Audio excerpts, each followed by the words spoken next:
Hey everyone, and welcome in or welcome back. It's a MonkieMar. Before we get into today's video, please make sure you click the like, the subscribe, and the bell for notifications.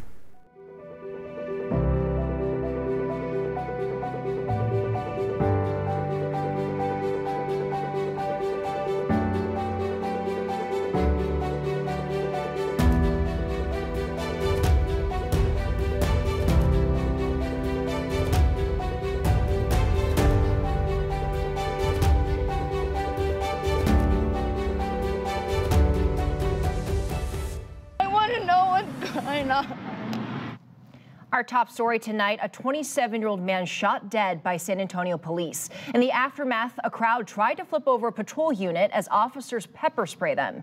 This went down just before 4 this afternoon near Elmendorf and Carter Street, the west side. Chief William McManus says the man they shot was running from police when he pulled a gun from his waistband. Tonight, KENS 5 reporter Matt Houston with brand new insight from the victim's sister. Matt? Sharon, lots of anger today, but for the first time in probably 6 hours, the neighborhood is quiet. You can just hear the whizzing of cars up and down Culebra, a welcome change from the screaming and the crying that plagued the atmosphere earlier, all prompted by gunshots this afternoon. We want to put some of that response that you saw into context. Here's a recap of what happened today. Wailing haunted the city's west side as friends and family learned police shot and killed a 27-year-old on North Elmendorf. Jasmine Johnson says the dead man is her brother, Kevin. He's not a bad person, so there's no reason why this should have happened. I mean, nobody deserves to get shot in the back 9 times. SAPD Chief William McManus could not say how many times his officers shot their guns or where they hit the man. He'd not yet seen body cam footage. McManus says during a routine patrol, several officers recognized Johnson from an arrest warrant. The chief says he'd been previously accused of assaulting an officer and carrying a gun he wasn't supposed to. Johnson took off, and at some point during the chase, McManus says, Johnson pulled a gun from his pants. Then, he says, the officer shot him. My brother just turned 28. Johnson says her brother suffered from mental health problems, but it straightened his life out. We throwing rocks. Neighbors, family, and friends cursed police on the scene. The situation was tense, though under control for an hour or so. But the officers used a lot of restraint. No one was arrested. We asked them to move back. They moved back. But sometime later, after the chief's interview, more people arrived. Eventually, we spotted a crowd rocking a police car back and forth, apparently trying to tip it over.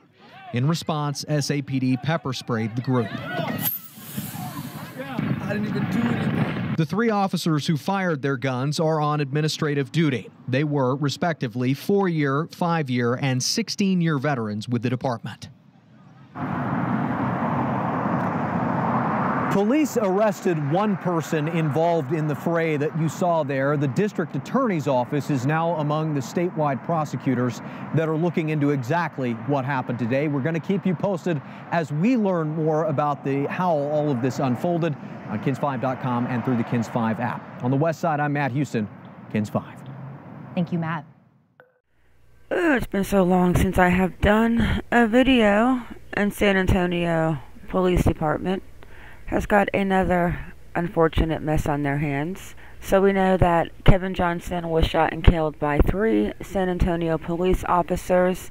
Family of Kevin Johnson, a black man killed by San Antonio police, wants a body cam footage released. I want to see that too. But unfortunately, it is another sad situation in San Antonio. With that, guys, let's get into this article.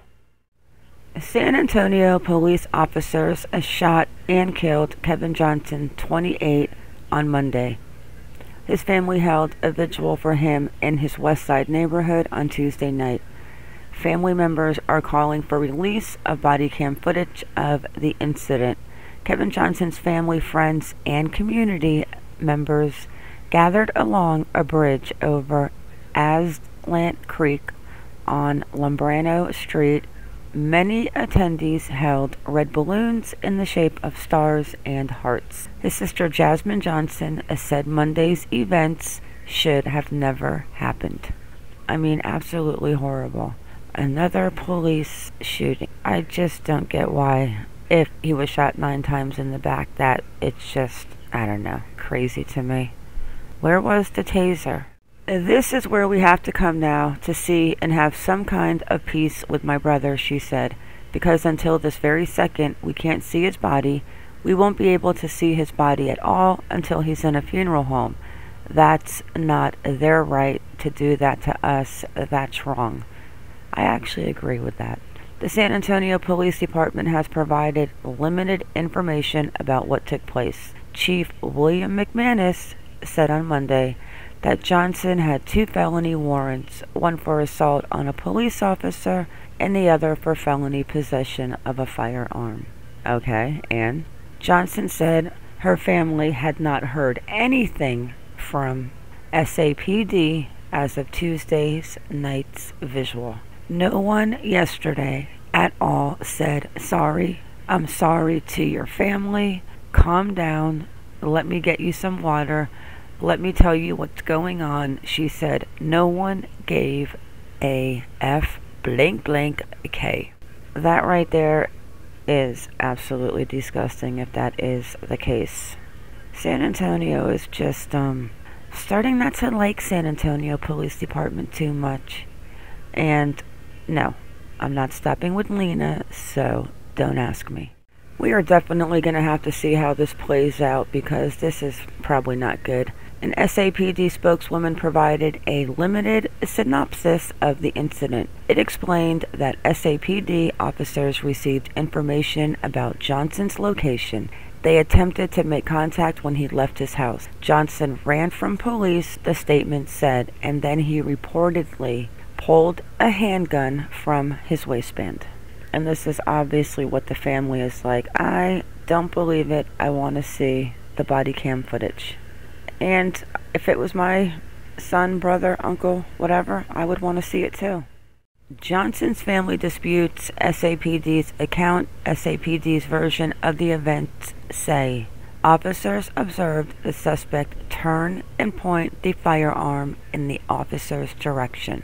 Officers then fired at the suspect. SAPD did not say how many times officers shot Johnson. It said that he died at the scene after EMS attempted life-saving measures. Family members claimed Johnson was shot at least 9 times.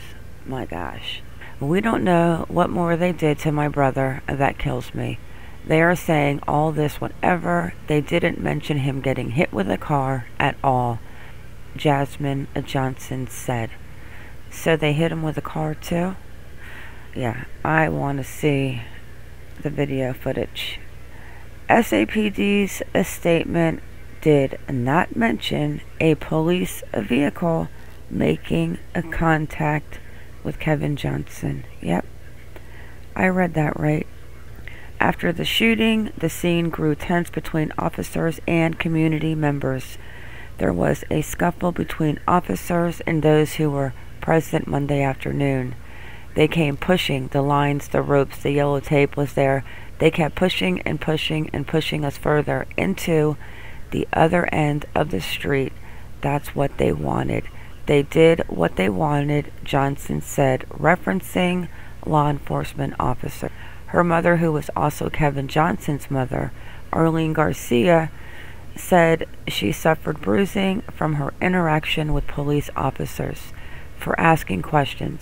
This happened to me yesterday because I wanted answers, Garcia said, pointing to a bruise on her chest, and one of them officers, put their hand on me and they pepper sprayed me as well. In recent months and years, SAPD and Bexar County Sheriff's deputies, as well as law enforcement across the country, have come under scrutiny for the number of black men killed during encounters with police. That is interesting. Ananda Thomas, Executive Director of Act 4SA, a local police accountability group, is calling for the release of the body cam footage ahead of SAPD's 60-day release policy. 60 days is way too long, Thomas said. It doesn't give any relief to the family. The community is asking for answers, for accountability, for transparency. SAPD Chief William McManus is the deciding factor on if body cam footage is released. SAPD's release policy as of late 2020 is to release footage within 60 days. If the chief decides not to release the footage, he must give an explanation why. Releasing the body cam video is what Johnson's family wants as well. If they feel that they are strongly right, then release it. What is there to hide? Johnson said. I agree. SAPD said the investigation into Johnson's death is in its preliminary stage. On Wednesday, the department released the names of the officers involved in the shooting. Adam Rule, who has 6 years of service, Gus Avalis, who has 4 years of service, and James Quintanilla, with 13 years of service. The officers who fired their weapons have been placed on administrative duty. Yeah, I'm definitely going to stay on top of this case and see what happens, because I don't know. Do you guys think that Chief McManus is going to release the tapes early? Maybe he can release the surveillance footage he got for Lena also. But that's it for this video, guys. Let's see where this story goes.